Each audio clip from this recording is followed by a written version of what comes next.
नागपूर महानगरपालिका निवडणुकीसाठी भाजपची उमेदवारी यादी जाहीर झाल्यानंतर नाराज भाजप कार्यकर्त्यांची मोठी फौज तयार झाली। राष्ट्रीय स्वयंसेवक संघाच्या सदस्यांचा देखील मोठ्या प्रमाणात यात समावेश आहे। संघाच्या क्षेत्र प्रचारकांच्या घरातूनच भाजपला जोरदार धक्का बसलाय। राष्ट्रीय स्वयंसेवक संघाच्या विचारातूनच भाजपचा उदय झाला। 2014च्या लोकसभा निवडणुकीत संघानं दिलेल्या संपूर्ण पाठिंब्यानंच दिल्लीत भाजपचं बहुमताचं सरकार बसलं। मात्र राज्यातील महापालिका निवडणुकीच्या निमित्तानं संघ आणि भाजप यांचे संबंध ताणले जात असल्याचं निदर्शनास येते। संघाच्या महाराष्ट्र, गुजरात आणि गोवा प्रांताचे प्रचारक रवींद्र जोशी यांच्या कुटुंबातूनच भाजपला जोरदार धक्का बसलाय। रवी जोशी यांचे सख्खे चुलत बंधू अरविंद जोशी यांच्या पत्नी विशाखा जोशी यांनी शिवसेनेकडून नामांकन अर्ज दाखल करत भाजपच्या उमेदवाराला आव्हान दिलंय।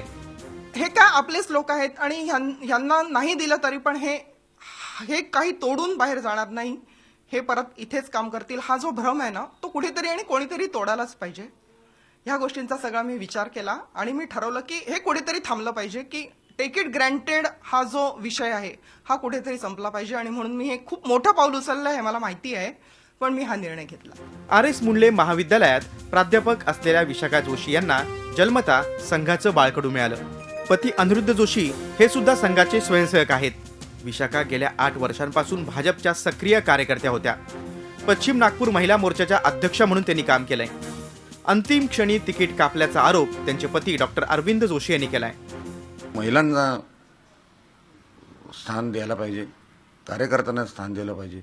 बजरंग दलासारखे कार्यकर्ते आहेत, विश्व हिंदू परिषदेचे कार्यकर्ते आहेत। अशा लोकांना एक प्रतिनिधी स्वरूपात या येणाऱ्या इलेक्शनमध्ये यांनी प्रतिनिधित्व द्यायला पाहिजे।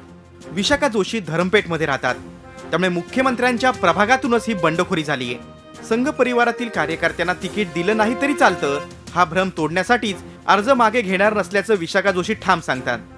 संघ परिवारातून बंडखोरी झाल्यानं निवडणुकीत भाजपची डोकेदुखी वाढणार एवढं मात्र निश्चित।